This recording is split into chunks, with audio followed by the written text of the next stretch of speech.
Professor, getting back to our discussion about the budget for the year 2019, yes. There were claims from TNA MP M.A. Sumanthiran that certain figures in the budget, or a majority of figures in the budget, are either inflated or deflated according to what suits them better. Is this true? Yeah, that can be because you see even revenue proposals are, when you read clearly one by one, revenue proposals are not well calculated.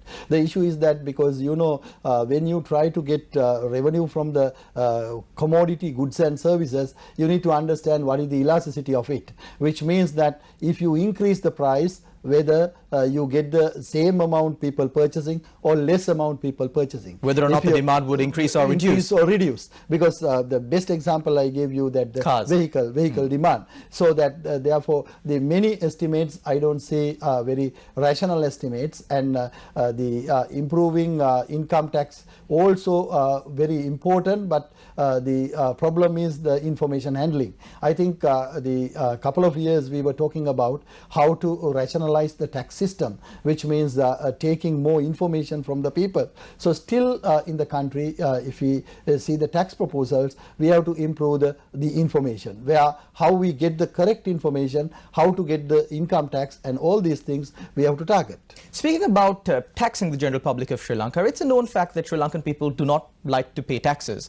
Of course, they like welfare measures, but they do not like to pay taxes. And one of the reasons for this that was identified by certain eminent figures is the fact that they do not know how their tax money is being spent, and that they think that Sri Lankan, the policymakers of Sri Lanka are wasting Sri Lanka's tax-paying money. And one of the main reasons for this is how certain parliamentarians or people holding high public office live lavish lifestyles at the expense of public funds. Has there been any recommendations in this budget to either curtail or cut down, or any austerity measures on that front?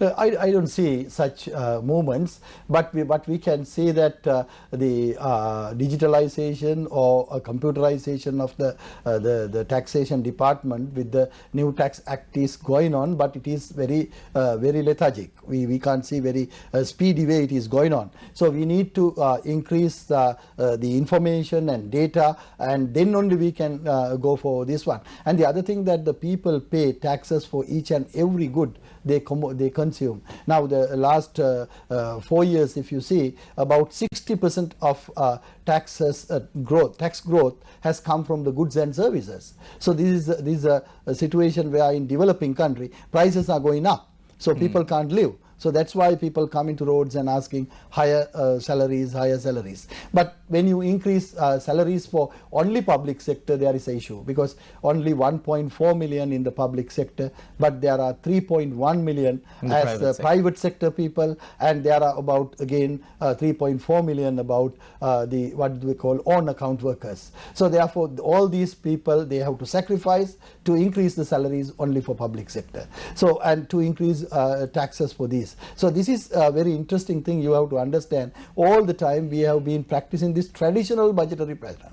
Traditional budgetary pattern means increasing taxes on liquor, increasing taxes on cigarettes, and increasing taxes all these possible ways, but not innovative way how to collect taxes for future. So that is a serious issue. So there was a proposal to introduce a tax ombudsman in Parliament. Do you think this is a step in the right direction? I think earlier also it has been, and there should be, because this is for the benefit of taxpayers, I hope, because taxpayers are having many grievances. There are a lot of issues with respect to tax collection methods. So therefore this, I think this is good issue. We need to take care of them. Of course, Professor, we today discussed about the budget for the year 2019. Of course, if you were watching during our discussion, a professor revealed that only 8% of the budgetary proposals for the year 2018 were implemented during a period of 12 months. That's the entire year. But unfortunately, for the budget of 2019, we only have 8 months for the proposals of the budget to be implemented. Will these proposals be implemented? Will they not? Will the budget make it through in Parliament? We will continue to keep a close watch. Until